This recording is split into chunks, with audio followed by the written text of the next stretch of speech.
we did something like it. Mr. Tsipras likes to say that Syriza's just doing what FDR did. So I want to begin by again reminding you about a little history. This time it's our history, FDR. It's 1933. We've got a collapse of capitalism, worse even than the one we've had since 2008. It's really bad. 25% of our people are unemployed. Poverty is everywhere. You know, many of you read, I don't know, John Steinbeck, Grapes of Wrath, Mice or Men. Remember those descriptions? A lot of people were like that. A lot of people waited for the coal car to come by on the freight train because little bits of coal would fall off and the children would go and get them because they're the only way you keep warm, etc., etc., etc., etc. Much good American literature was produced out of that misery. But something interesting happened. Again, Greece is an interesting example. The American people reacted to that misery, the collapse from the roaring 20s into the miserable 30s, by getting angry at rich people and at corporations, big time. Starting in 1933, millions of Americans who had never been in a union, who came from families where no one had ever been in a union, joined unions. It was the greatest organizing drive in American history. Unions have never achieved that before, and they've never achieved anything like it since. In a matter of 2 or 3 years, millions of Americans joined a union to save them from the horrors of the Depression. Working together with the unions, organizing, were 2 socialist parties, not just one, 2. A kind of reformist, middle-of-the-road one, and a what we now call Trotskyite one. The Socialist Party and the Socialist Workers' Party, for those of you who know your history. And also working with them was the American Communist Party. Big, powerful organizations, all of them. And the combination, wow. The communists, the socialists, and the CIO, it was called, the Movement to Organize Workers. That's where the AFL-CIO comes from, the CIO part. And they mobilized millions of Americans. And they went and talked with Roosevelt, and they had a conversation. Frank, they said, we here represent millions and millions of people. We like you, you're a Democrat, and compared to Republicans, we probably like any Democrat, but nonetheless, we like you, and we want to support you. But you've got to do something about the mass suffering of the American people. And we got to tell you in all honesty that if you don't, we got a lot of people who want to do here what those Russians did over in the Soviet Union. And this is 1933. The Soviet Revolution is a memory. It wasn't that long before that. And Roosevelt was a very smart politician. He knew they were not bluffing. They represented millions of people. They had done something that nobody expected them to do, organize all these industries. Go back, if you have a chance to go to a library and look at the cities across America that were scenes of worker demonstrations every day. Minneapolis and Philadelphia and Chicago and New York and Trenton and on and on and on. This was a scary time for business. So Roosevelt listened and he said, okay, I'm going to make you a deal. I'm going to go talk to the rich and the corporate leaders. Roosevelt knew them since he had gone to school with them, intermarried with them, and all the rest. So these were friends of his. And I'll see what I can do. And he met with the businesses. And he said to the businesses, basically, I got to take care of all these poor people.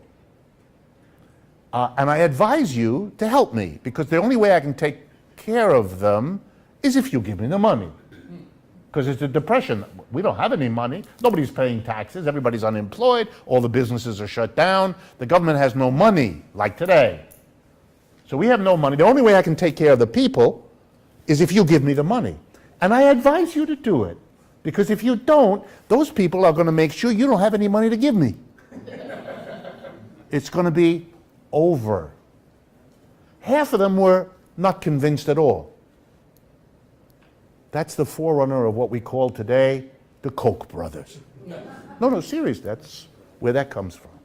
The other half agreed with Roosevelt. They were scared. with half of the business community and the rich in his pocket, he went back to the coalition of the CIO, the socialists, and the communists, and he said, okay, I got a deal. We can do business. I am going to get money from the rich and the corporations, and I'm going to help you. I'm going to do it. But you've got to promise me something. Stop talking about revolution. Put that away. If you keep doing that, I can't make a deal. I can't get the rich and the... That's the deal. And they all agreed. The CIO bought it, the socialists bought it, and the communists bought it. They said they didn't, and not all of them agreed, but they bought it. And what did Roosevelt do? Now you can see why Mr. Tsipras and Syriza is paying attention. 1933, let's go real fast. Roosevelt gets up and says, I'm going to create Social Security. What? In the middle of a depression when there's no money, you're about to tell everybody who's over 65, here's a check every month for the rest of your life. Yup, that's what he did. And before people could even deal with the enormity, we had no Social Security before that, he announced the unemployment compensation system. We had never had a program of giving money to people who are out of work for a year or two every week. The government had no money. It was the Great Depression. He said, I'm going to give the old people who are over 65 a check every month, and the unemployed, of whom there were millions, a check every week. I'm going to raise the minimum wage, which he did. In fact, he established the minimum wage. We didn't have one before that. I'm going to make a minimum wage, and he made it nice and high. In real terms, higher than it is now.